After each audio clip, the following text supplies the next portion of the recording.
मन में हुआ मत्स्यधरनाथ को कि हम इसका ट्रायल लें, तो चले गए एक रात।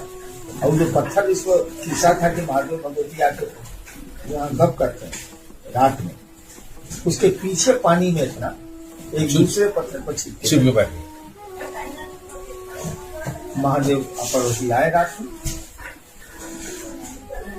अरे उनको बताया, हाँ बिल्कुल बिल्कुल आए और लोग आपस में बात कर रहे। बात करते करते मत्स्यधरनाथ को महादेव ने ठोका, इनका मीनपा नाम।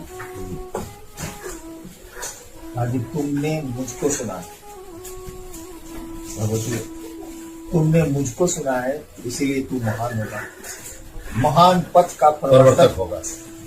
तुमने मुझको सुना है, इसलिए तुम्हें महान होगा और महान पथ का प्रवर्तक होगा। किंतु तुमने पानी में मछली की तरह छुपकर सुना है, इसलिए तुम्हारा मन मछली की तरह चंचल होगा।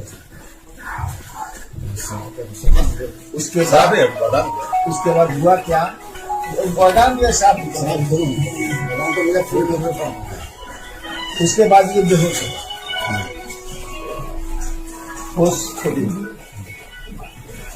बेहोश होकर उसी पत्थर पर ये नींद में चले गए। दूसरे दिन करीब 3 बजे इनकी आंख खुली।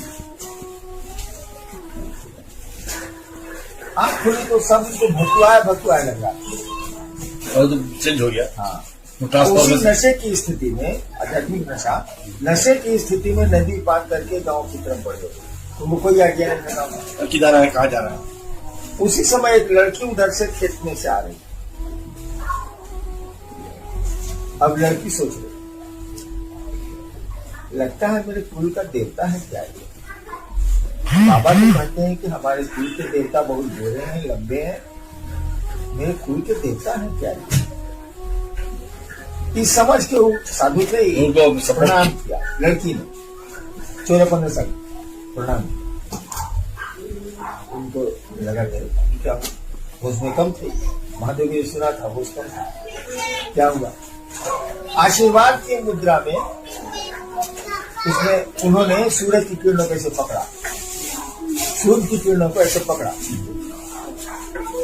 और उसके हाथ चल लो बोले हाँ लड़की थे हाथ चल।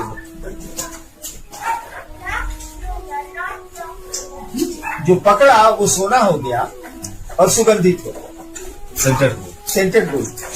पचनाथ शक्ति थी सूरज की किरणों से, वही महादेव को सुनने के बाद दे दिया, वो भारी हो गया। तो संभाला उस लड़की और उसी के कंधरा पर हाथ रख के उसके घर चला। और वो जा रही थी, मल्लाह की बेटी थी, वो जा रही थी तो उसके बाप माँ गए थे मछली मारने, उससे मिलने जा रही थी कि पापा के साथ बाबू के साथ लौट जाएंगे।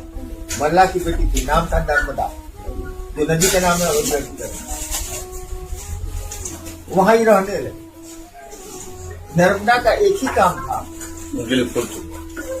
कि वो साधु के लिए फूल चुन के दे देती थी, बाहर जगह में रहते थे, फूल चुन के जब मैं पूजा पाठ।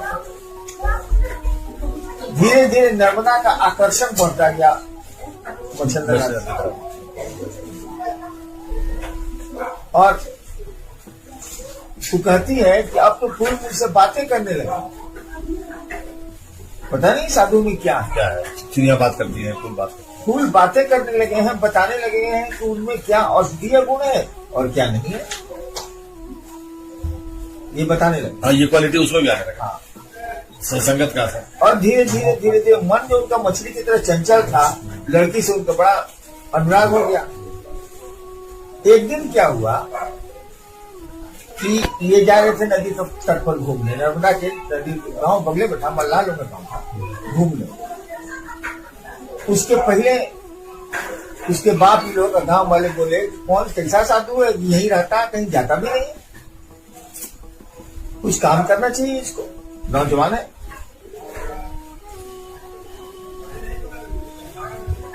और आजकल मछलियां भी नहीं मिल रही हैं, इसको हम लोग खिलाएंगे क्या? तो मच्छिंद्र नाथ ने कहा कि आप लोग मछली मारिए, नर्मदा में जाल फेंकिए। तो ये लोग जाल फेंका तो चारों बगल से सारे गांव के लोग जाल को निकालना चाहे, जाल में नहीं निकला, फंसा हुआ। तब मच्छिंद्र नाथ ने कहा कि सब जाल का छोर मुझको दो। एक हाथ से पकड़ा, पूरे जाल को निकाला।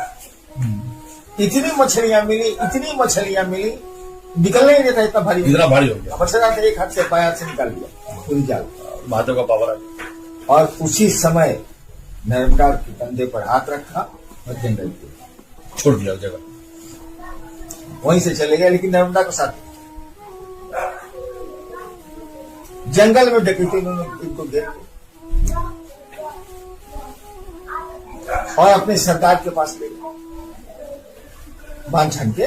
नर्मदा को बांध दिया, इनको भी बांध ले गए। पंचम सिंह उसके सरदार का नाम। अचानक बांध के जैसे रखा, उस डकैत को नींद आ गई, सरदार को हल्की नींद आ गई। वो देखता है क्या कह रही, तो अब महादेव और भगवती को इन लोगों ने बांध दिया। घबरा के उठाओ, खोलो खोलो खोलो खोलो खोलो। तब मच्छिंद्र नाथ ने बताया कि पंचम सिंह, तुम फलना जगह के राजा थे, भाग के यहाँ जंगल में आए हुए हो, और तुम्हारी एक बेटी गुम हो गई है, वो यही लड़की नर्मदा। अच्छा, उसी की बेटी थी, अब चलेगी तुम्हारा के साथ। हाँ, वो बच्ची मिल गया होगा, चली गई। और बड़े आदर के साथ फिर गैंग के साथ इनको रखा हुआ, छोड़ दिया। नहीं छोड़ दिया। फिर आगे कहानी चली।